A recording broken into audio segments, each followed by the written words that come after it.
Саламатсызбы, урматтуу замандаш. Бул чыгарылышта программалоо жаатында Кыргызстан жана бүткүл дүйнөдөгү эң популярдуу болгон веб иштеп чыгуу багытын карап өтмөкчүбүз.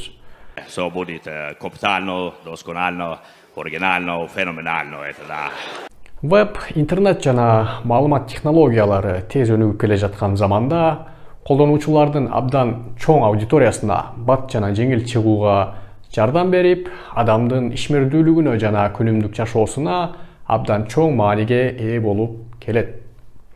Интернеттеги сайттар аркылуу кылынган онлайн буйрутмалар, соода-саттык, социалдык тармактар, YouTube'га окшогон чоң видео хостингтер, маалымат булактары, кыскасы бардык браузердин жардамы менен колдонулуп жаткан сайт программалардын бардыгы веб болуп эсептелинет.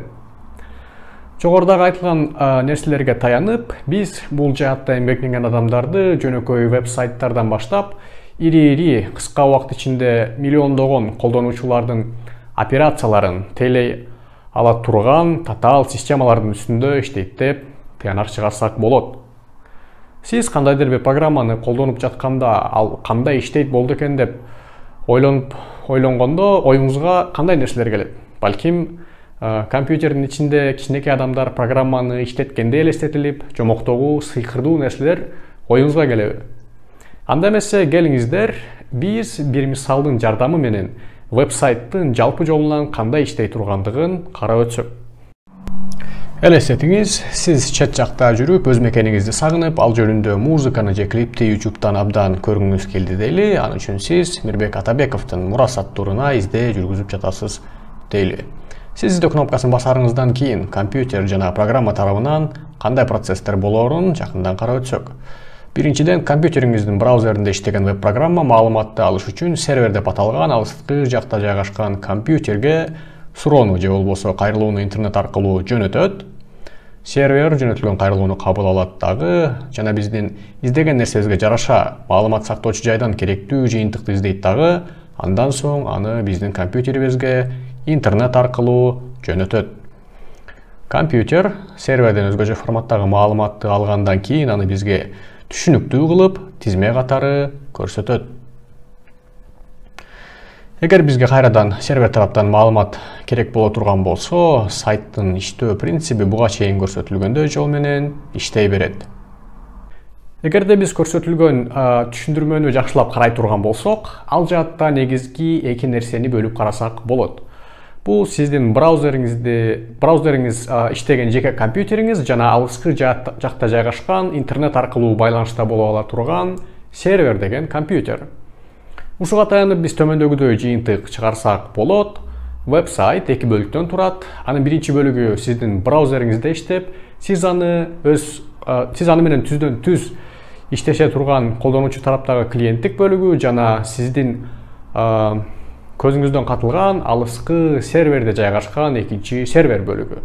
Анда эмесе биринчи бөлүктү карап өтсөк, башкача айтканда, бул бөлүк сайттын сырткы көрүнүшүн камтып, колдонуучунун сайт менен болгон түздөн түз иш аракеттерин тейлей турган кызматтарды аткарат. Мисалы, биз жүргүзгөн издөөдөгү веб-сайттын көрүнүшү, издөө кнопкасын баскандан кийинки сайттын ага болгон реакциясы жана издөөнүн жыйынтыгын колдонуучуга тизме катары көрсөтүүсү, сервер менен болгон байланышуу ушул бөлүктө камтылган. Кыскасы, өз көзүңүз менен көрүп, баамдай ала турган нерсе. Бул бөлүк англис тилинин фронтенд деген сөзү менен белгиленет. Эки бөлүк биздин көзүбүздөн катылган сервер тараптагы англис тилинин backend деген сөзү менен белгиленген бөлүк. Ал бөлүктүн жоопкерчилигине фронтенд тараптан келген кайрылууларга жооп кылып, маалыматты сактоо жайында тийиштүү операцияларды жүргүзүп, фронтендти керектүү маалыматтар менен камсыз кылуу, башкача айтканда, маалыматты издөө, өзгөртүү жана сактоо. Биз буга чейин фронтенд жана бэкенд эмне экендигин билип алдык. Эми келгиле азыр аталган нерселерге кайсы программалоо тилдери жана технологиялары колдонулат экенин карап өтөлү. Жалпысынан фронтенд иштеп чыгууда сайттын сырткы көрүнүшүн аныктоо үчүн HTML жана CSS технологиялары колдонулат. Ал эми фронтендтин сервер менен болгон коммуникациясына жана сайттын сырткы көрүнүшүнө динамиканы алып келиш үчүн JavaScript тили колдонулат. Фронтенд иштеп чыгуу үчүн азыркы убакта аталган HTML, CSS жана JavaScriptке дээрлик альтернатива жок. Фронтендтен айырмаланып, бэкенд иштеп чыгууда программалоочуларда технология жана тилдерди таңдоодо түркүн варианттар бар. Азыркы убакта эң популярдуу болгон программалоо тилдери булар Java, C#, Python, PHP, Golang, Ruby жана кайрадан эле JavaScript. Жогорудагы айтылгандарды эске алуу менен бул жаатта эмгектенген адамдарды веб-сайттын кайсы бөлүгүн иштеп чыгууда иштегендигине жараша фронтенд иштеп чыгуучу, бэкенд иштеп чыгуучу жана full stack иштеп чыгуучу деп аташат. Full stack иштеп чыгуучу деп фронтенд жакты дагы, бэкенд жакта дагы эмгектенген адамды айтабыз, мындайча айтканда универсал адам.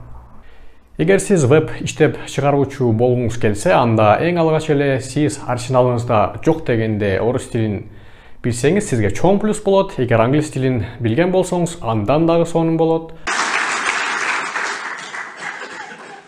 Dear President Blatter, colleagues of the Executive Committee, let me speak from my heart in English. А что, так можно было, что ли? Себеби IT жаатында окуу жайларды жана веб боюнча ар кандай курстарды аталган тилдерде оңой таба аласыз. Мындан сырткары интернеттеги окуу үчүн керектүү болгон маалымат орус жана англис тилдеринде кеңири кездешет.